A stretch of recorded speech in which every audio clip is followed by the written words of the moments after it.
बिस्मिल्लाहिर्रहमानिर्रहीम। अस्सलाम वालेकुम फ्रेंड्स, मैं उम्मीद करती हूँ आप सब खैरियत से होंगे। अल्लाह का शुक्र है मैं बिल्कुल ठीक हूँ। आप सब कैसे हैं कमेंट बॉक्स में ज़रूर बताइएगा। और ईद का दूसरा दिन आप सबको बहुत बहुत मुबारक हो। ये था जी 4:30 बजे का टाइम, सुबह के 4:30 बजे का टाइम, और मैं हस्बैंड को दी थी नाश्ता क्योंकि एज़ यूजुअल उन्हें आज भी ड्यूटी पे जाना था।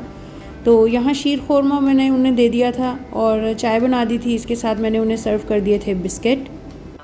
फेरी लाइट्स भी मैंने ऑन कर ली थी ताकि थोड़ी सी ईद की वाइब आए। हस्बैंड को भी नाश्ता करके वो चले जाते हैं। तो फिर जी उन्होंने नाश्ता पूरा फिनिश नहीं किया था, बिस्किट भी छोड़ दिए, चाय भी छोड़ दी और थोड़ा सा शीर खोरमा भी छोड़ दिया। और क्योंकि वो टाइम इस तरह का होता है, नींद से आप उठे होते खाने को नहीं दिल करता, सहरी के टाइम तो मजबूरी होती है, आपने खाना ही होता है। हस्बैंड को भेज के फिर मैं सो गई थी और फिर मैं उठी और यहाँ मैं शाम के लिए तैयारी कर रही हूँ। मैं बनाने लगी थी रसमलाई। यहाँ मैंने कुछ 1.5 लीटर के करीब जो है वो दूध लिया है। इसमें मैंने अपने टेस्ट के अकॉर्डिंग चीनी शामिल की है। आपको जैसा मीठा पसंद है आप उतनी चीनी शामिल करें। और यहाँ पे बिरयानी के लिए आलू भी बॉईल हो रहे हैं। और इसके अलावा मैंने इसमें 3 से 4 इलायची डाली हैं और 2 चुटकी के करीब मैंने इसके अंदर नमक भी डाला है। ये जो मेरे पास मिक्सचर था रसमलाई का, ये थोड़ा बड़ा पैकेट था, इसलिए मैं इसके अंदर एक पूरा अंडा शामिल करूँगी। 4 चम्मच में शामिल करूँगी इसके अंदर कुकिंग ऑयल के। और ये मैंने गार्निशिंग के लिए कुछ ड्राई फ्रूट्स कट करके रखे हैं। वैसे तो इसके अंदर अपने होते हैं, लेकिन सिर्फ गार्निशिंग के लिए मैं इस्तेमाल करूँगी। चूँकि इसे ज़्यादा देर बना के आप नहीं रख सकते, इसलिए पहले मैं दूध को उबाली दिला लूँगी ताकि दूध जो है वो कड़ना स्टार्ट हो जाए। पंजाबी लोग जानते होंगे कड़ना किसको कहते हैं। कड़ना जब ये दूध स्टार्ट हो जाएगा तो मैं बैटर बना लूँगी और उसके छोटे छोटे बॉल्स बना के इसे फ़ौरन जो है वो मैं दूध में शामिल कर दूँगी।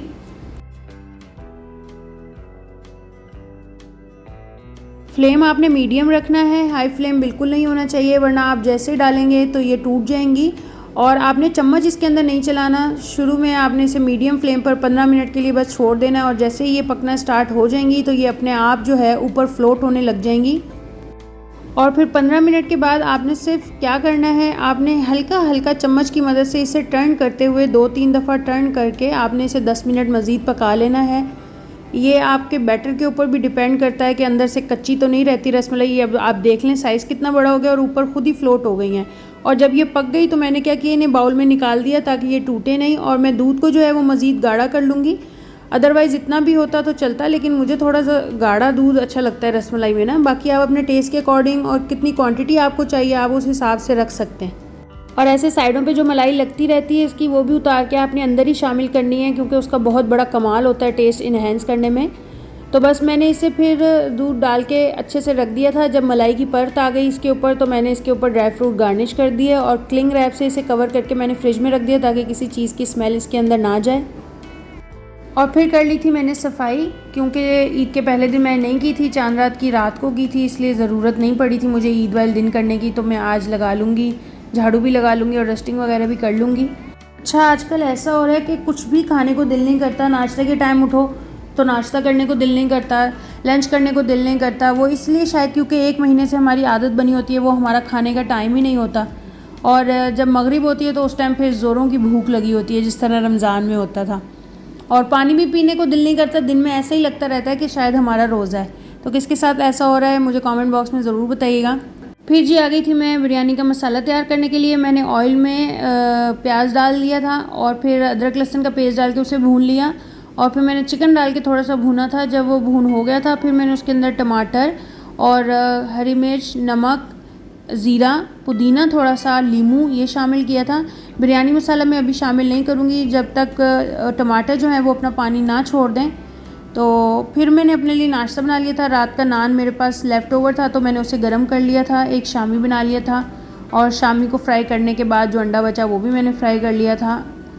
इसके अलावा रायता है मेरे पास और शीर जो सुबह हस्बैंड छोड़ कर गए थे, क्योंकि मैंने ज़्यादा बनाया नहीं था शीर खोरमा, मुझे आज रसमलाई बनानी थी इसलिए। और ये था जी मेरा ईद के सेकंड डे का ड्रेस। ये लॉन फैब्रिक पर है, पर ये पूरा एम्ब्रॉयडर्ड सूट है। इसका सिर्फ बॉर्डर जो है वो प्रिंटेड है, अदरवाइज़ ये जितना भी बीच में आपको नज़र आ रहा है ये सारा जो है वो एम्ब्रॉयडरी वर्क है। और साथ में शिफॉन का दुपट्टा है और ट्राउज़र है जिसके ऊपर डिज़ाइन बना हुआ है। दुपट्टे पे इस तरह पीको करवाई हुई है। ये बैंगल्स मेरी कल वाली ही हैं और ये इसके साथ भी चल जाएंगी और अब ये मैं पहनी रखूँगी। इसके अलावा वॉच वेयर कर लूँगी मैं। और ये आर्टिफिशियल रिंग्स हैं, कुछ गोल्ड की पहन लूँगी, कुछ ये आर्टिफिशियल। ये देखें इतने मज़े की मुझे रिंग मिली ना, मैंने शायद ये इसीलिए ली थी घूमती रहती है तो टाइम पास होता रहता है आपका। और इसके अलावा मैं ये टी पिंक सा नेल पेंट अप्लाई कर लूँगी। तब मैंने निकाला था लेकिन मैं कर नहीं सकी थी, बाद में मैं बहुत ज़्यादा बिज़ी हो गई थी, गेस्ट आने थे तो मुझे डिनर जो है वो जल्दी रेडी करना था। और फिर मैं अपना नया जूता भी पहन लूँगी जो कि इसके साथ अच्छे से मैच हो गया था।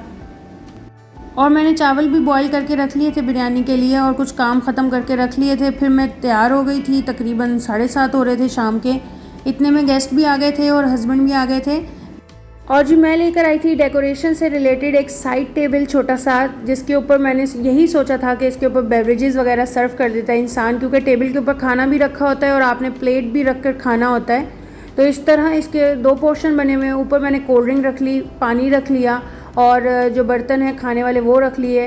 कोक हस्बैंड ले आए थे इसलिए मुझे रखनी पड़ी, अदरवाइज़ मैं तो बहुत ज़्यादा अवॉइड करती हूँ इसराइली प्रोडक्ट्स वगैरह जो भी हैं। और कोल्ड ड्रिंक्स वगैरह ज़्यादातर हैं ही उनकी, तो इसलिए मैं अब घर में आने भी नहीं देती हूँ ज़्यादा, ना मैं ही शौक़ से पीती हूँ, हस्बैंड भी शौक़ से नहीं पीते, इसलिए हम लोग अवॉइड करते हैं। और इस तरह बस मैंने सेटिंग इसकी कर ली थी। यहाँ ग्लास रख दिए थे और प्लेट्स रख दी थी। नीचे जो है वो मैंने टिश्यू बॉक्स रख लिया था। टेबल के ऊपर क्या होगा कि मैं खाना सर्व कर दूँगी और प्लेट्स रख कर जो है वो गेस्ट भी खा लेंगे और हम भी खा लेंगे खाना।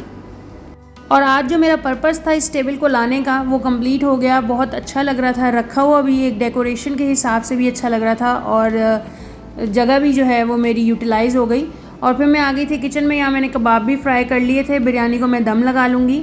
और ये मैंने अपना नया डिनर सेट भी जो है निकाला है। दरअसल कैजुअल यूज़ के बर्तन वो अलग हैं और गेस्ट वगैरह ज़्यादा आते नहीं हैं, तो इसलिए ये आज ही यूज़ हो रहा है फ़र्स्ट टाइम। और स्पून भी मैंने इसके साथ के लिए। इस डिनर सेट का प्रिंट मुझे और हस्बैंड दोनों को ही बहुत अच्छा लगा था, क्योंकि इस तरह के जो कलर होते हैं ना ये सदाबहार होते हैं। मेहमानों के लिए जो डिनर सेट आता है वो डेली बेसिस पे तो यूज़ नहीं हो रहा होता, और इसलिए इस तरह के जो प्रिंट होते हैं ना ये काफ़ी लंबा अरसा तक जो है ना आपके डिनर सेट को पुरानी लुक नहीं देते। और फिर जी खाना मैंने निकाल लिया था। मुझे मुनासिब नहीं लग रहा था कि गेस्ट के सामने मैं टेबल पर रख कर तो वीडियो बनाऊँ, इसलिए मैंने किचन में ही सारी चीज़ें सेट करके वीडियो बना ली है। खाने में हमारे पास है चिकन आलू वाली बिरयानी। आलू मैंने हस्बैंड की फरमाइश पर डाले थे। इसके अलावा मटन है हमारे पास, शामी कबाब हैं, सैलेड, रायता है, रोटियां हैं और रसमलाई है। कोल्ड ड्रिंक वगैरह मैं पहले ही रख चुकी थी। अल्हम्दुलिल्लाह, अल्लाह पाक आप सबके खानों में बरकत अता फरमाए, आमीन सुमा आमीन। खाने के बाद मैंने चाय बनाकर सर्व कर दी थी और यहाँ मैं बैठ के रसमलाई और चाय इंजॉय कर रही थी। तो बस ऐसा रहा कुछ आज का दिन। थोड़ी एक्साइटमेंट थी। अच्छा लगता है जब आपके घर कोई आता है और आप उसके लिए कुछ एहतमाम करते हैं। तो बस जी ये खाकर फिर मैं आ गई थी किचन में। दोबारा बर्तन वगैरह धो लूँगी, किचन वगैरह साफ़ कर लूँगी और इस तरह हमारा ईद का दूसरा दिन भी ख़त्म हो गया। तो ये था जी मेरा आज का व्लॉग। अगर आप चैनल पर नए हैं तो चैनल को सब्सक्राइब कर दें, लाइक कर दें और शेयर कर दें फ्रेंड्स एंड फैमिली के साथ। और कमेंट करके मुझे ज़रूर बताइएगा कि आपकी ईद कैसी गुजरी, मेरे ईद व्लॉग्स आपको कैसे लग रहे हैं, मेरी बातें कैसी लग रही हैं। मिलेंगे एक नई वीडियो में। Till then take care, thanks for watching, अल्लाह हाफिज़।